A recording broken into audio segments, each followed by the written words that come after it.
1 second. You hold the book for 1 second and warp us to the middle of nowhere? It wasn't my fault. I didn't even open it. It's because you put it on that pinball machine. Who knows? Maybe you've warped us inside of one. That's ridiculous. We're just in a park somewhere. If it is a park, that's one nasty game of capture the flag. Hey, you three! Don't just stand there. Take this ball to the trebuchet.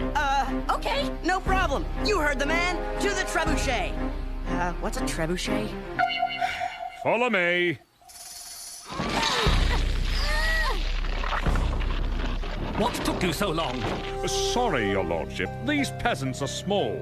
I'd have used the big ones, but they ran away yesterday. Backstabbing Scots. And what about you three curiously garbed commoners? To whom do you vow allegiance? To, the king. Which king? Edward III or David Bruce? Wait a minute, it's a trick question. There aren't two kings, right? There is only one true king of all of Britain, and that's Edward III. David is just an ungrateful Scottish rebel like his father, Robert Bruce. Right, Edward. That's what we were going to say, wasn't it, guys? Spies! Sent from David's supporter, that unruly Black Agnes. Well, we'll just send them right back. Load them into the trebuchet. No, you wait, got it all stop. wrong.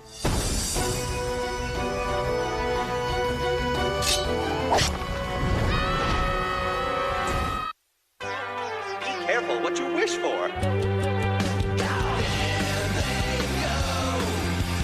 Three boys surfing on the time continuum. There they go.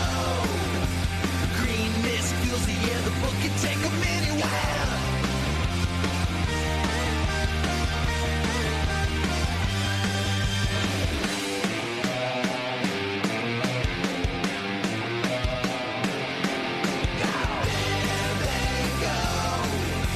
Three girls warping time is 21 apart. There they go. You can catch a ride with the Time Warp Trio. Traveling through history.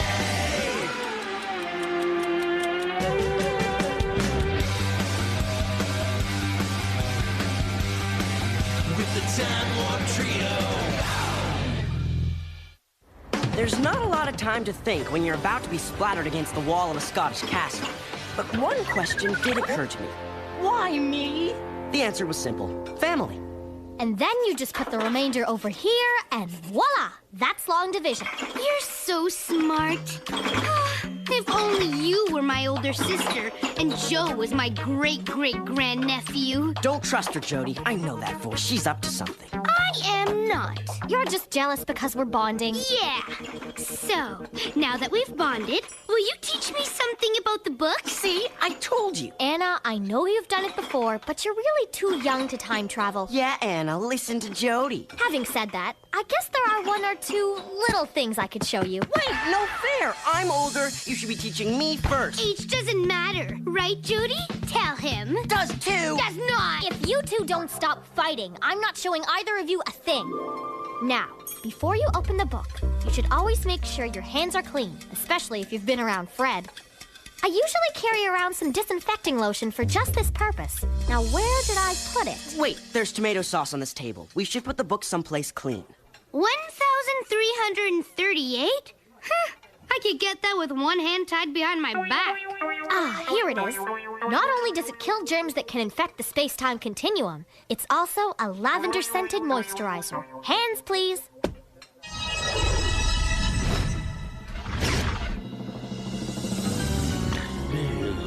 Meddling nephew. Traitorous brother.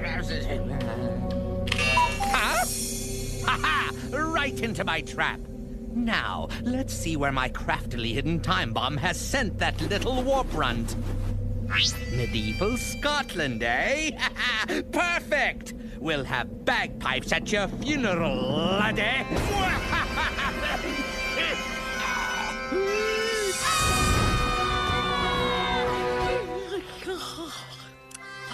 I wonder what new treachery that black-hearted Earl has cooked up for me today. Sending children over the wall?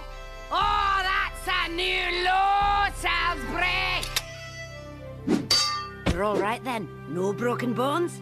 Good. You can let yourself out the main gate. What? But the chubby dude with the goatee will kill us. What the Earl of Salisbury does with you is his business. This castle has been under siege for nearly 5 months. We don't have food for 3 extra mouths. We're very light eaters. I'm fine with just a salad. You can't send us back out there. I demand to speak to the person in charge. Aye, Lady Agnes Randolph, I'm the person in charge of Castle Dunbar. My husband, the Earl of Moray, left to train Scottish troops in the north. With him away, the English thought we wouldn't put up much of a fight. Well, I guess you're wrong about that, eh, you greedy swines? Your accents are strange. What clan are you? Clan? Are you Campbell, McDougal? Where does your loyalty lie? Well, I like the Yankees, but Anna here's a Mets fan. What he means, your ladyship, is that we're from very far away. We don't have clans in New York. You're from York? That's an English city. She said New York? It's very different. It's not English at all. We swear. If you're enemies of the English, you could help us. Then again, you might just be spies. Constable McDoohickey! Aye, your ladyship. Put these 2 in irons until I decide what to do with them. Leave the wee one with me. She is full of spirit. I like that. You'll get 1 bowl of oats a day. Any complaints and you can have a stretch on the rack instead. The rack. That's the torture device that pulls your arms and legs out of their sockets, right? Uh-huh. The oats can't be that bad. You haven't tasted them yet. Uncle Joe! What are you doing here? Oh, just seeing the sights, or rather, that was my intention when I borrowed the book from you. But that's all in the past. My favorite nephew and great-great-grandniece are here to save me. Actually, we were hoping you were here to save us. Butterfingers here dropped the book on a pinball machine, and now we have no idea where it is. Pinball machine? Not the pizzeria under Elliman. Yeah, why? Oh, I thought I had defused them all, but I forgot about the pizzeria. Diffused what? Pinball machines? No, time bombs. Horrible things. They propel unsuspecting warpers to a random date when the book comes into contact with it. 1,338. 1338. My score. That must be where we've warped to. But who would... Mad Jack! He used to make small time bombs when we were kids. He's coming for the book, and you. He may already be here. What do we do? If only I could reach my pocket. I have the perfect lock-picking device. Wait, I may have something in my pocket that could help. Joe, see if you can reach it.